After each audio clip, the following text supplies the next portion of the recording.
Hi friends, అందరికీ నమస్కారం. Welcome to employees updates. ఈ ఛానల్ ద్వారా టీచర్లకు, ఉద్యోగులకు మరియు పెన్షనర్లకు సంబంధించి ఎప్పటికప్పుడు లేటెస్ట్ అప్డేట్స్ తెలియజేయడం జరుగుతుంది. సో ఫ్రెండ్స్, ఈ వీడియో కనుక మీకు నచ్చినట్లయితే లైక్ చేయండి, షేర్ చేయండి, అలాగే మన ఛానల్ను సబ్స్క్రైబ్ చేసుకోండి. ఎన్నికల వేళ రైల్వే ఉద్యోగులకు ఈసీ గుడ్ న్యూస్. దేశంలో అతిపెద్ద రవాణా వ్యవస్థ భారతీయ రైల్వే. ఇందులో 15 లక్షల మందికి పైగా ఉద్యోగులు, సిబ్బందులు ఉన్నారు. వీరు కాక మరో 8 లక్షల మందికి పైగా తాత్కాలిక కార్మికులు ఉన్నారు. రైల్వేను అత్యవసర వ్యవస్థగా పరిగణిస్తారు. దీర్ఘకాలికంగా రైల్వే ఉద్యోగులు తమకు పోస్టల్ బ్యాలెట్ సౌకర్యం కావాలని కేంద్ర ఎన్నికల సంఘాన్ని కోరుతున్నారు. కాగా ప్రస్తుత ఎన్నికల సమయంలో వీరికి ఆ అవకాశం దక్కింది. ఎన్నికల్లో ప్రతి ఓటు చాలా కీలకం. ఒక్క ఓటే గెలుపు ఓటములను తలకిందులు చేసిన సందర్భాలున్నాయి. భారతీయ పౌరులందరికీ ఓటు వినియోగించుకోవడం హక్కు కాదు, బాధ్యత కూడా.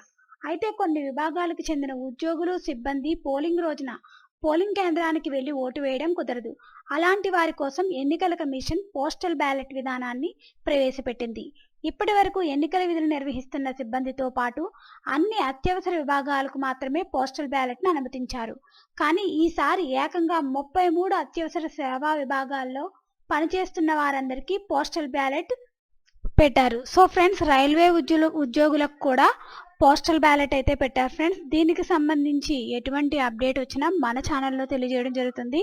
ఈ వీడియో కనుక మీకు నచ్చినట్లయితే లైక్ చేయండి, షేర్ చేయండి, అలాగే మన ఛానల్ను సబ్స్క్రైబ్ చేసుకోండి. Thanks for watching this video.